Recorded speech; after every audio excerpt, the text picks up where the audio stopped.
Question number 28 assertion and reason type का question है।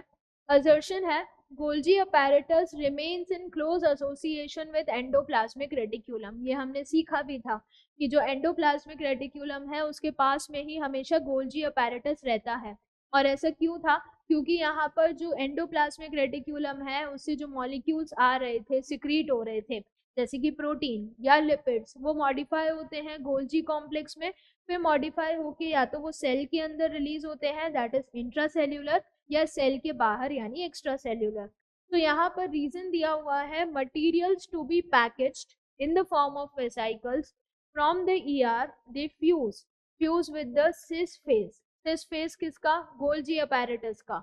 And move towards the maturing phase. Maturing phase का दूसरा नाम हमने क्या सीखा है? Trans phase. तो ये बिल्कुल सही है। असर्शन रीजन को सॉल्व करवाना हो अगर, तो असर्शन रीड किया जाए, उसके आगे बिकॉज बोला जाए और बिकॉज के बाद रीजन पढ़ा जाए, definitely most of the assertion and reason उससे बहुत इजीली सॉल्व हो जाएंगे।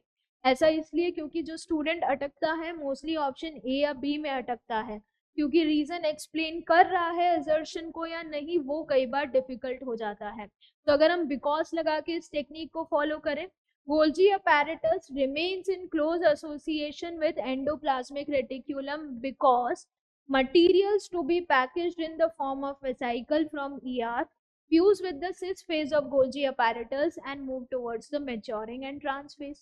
बिल्कुल सही है। जो रीजन है वो यहाँ पर assertion को भी explain कर रहा है।